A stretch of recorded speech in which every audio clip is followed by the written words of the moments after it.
Welcome to Lavanya's life style. Friends, ఈరోజు title పేరు రావడం కుదరదు.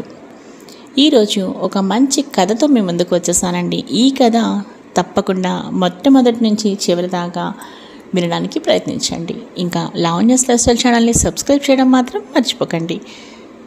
రావడం కుదరదు. జ్ఞానం, ధనం, విశ్వాసం అనే ముగ్గురు స్నేహితులు ఉన్నారు. వాళ్ళది చాలా గాఢమైన స్నేహం. అనుకోకుండా ఒకసారి వాళ్ళు విడిపోవాల్సి వచ్చింది. తిరిగి ఎప్పుడు ఎక్కడ కలుసుకోవాలి అనే ప్రశ్న వచ్చింది. ముగ్గురు ఆలోచించసాగారు.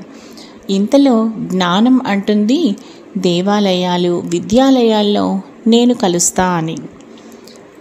ఇక ధనం అంటుంది, నేను ధనవంతుల దగ్గర కలుస్తా అన్నది. విశ్వాసం మాత్రం ఏమీ చెప్పకుండా మౌనంగా ఉండిపోయింది. కారణం ఏమిటని జ్ఞానం, ధనం విశ్వాసాన్ని అడిగారు. అప్పుడు విశ్వాసం ఇలా చెప్పింది, మీరు విడిపోయినా వెళ్ళిపోయినా ఎక్కడో ఒకచోట కలుసుకునే వీలుంటుంది. కానీ నేను ఒక్కసారి వెళ్ళిపోతే తిరిగి రావడం అనేది కుదరని పని. ఎట్టి పరిస్థితుల్లోనూ సాధ్యపడదు అన్నది. విశ్వాసం మాటల్ని విని జ్ఞానం, ధనం చాలా ఆశ్చర్యపోయాయి.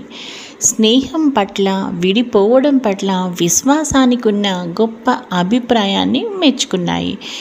ఇందులో నీతి ఏమిటి అంటే, ధనం, జ్ఞానం ఎప్పుడైనా వస్తాయి, సంపాదించుకోవచ్చు.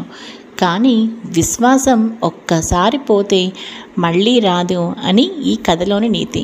చూసారు కదా ఫ్రెండ్స్, ఎంతో చక్కని జ్ఞానం, ధనం, విశ్వాసం అనే ఈ మంచి స్టోరీ మీకు బాగా నచ్చితే తప్పకుండా ఈ వీడియోని మీ ఫ్రెండ్స్కి, ఫ్యామిలీ మెంబర్స్కి ప్రతి ఒక్కరికి షేర్ చేయండి. అలాగే లావణ్యాస్ లైఫ్ స్టైల్ ఛానల్ని సబ్స్క్రైబ్ చేయడం మాత్రం మర్చిపోకండి. మరో మంచి వీడియోతో కలుస్తాను. Keep on watching Lavanya's life style.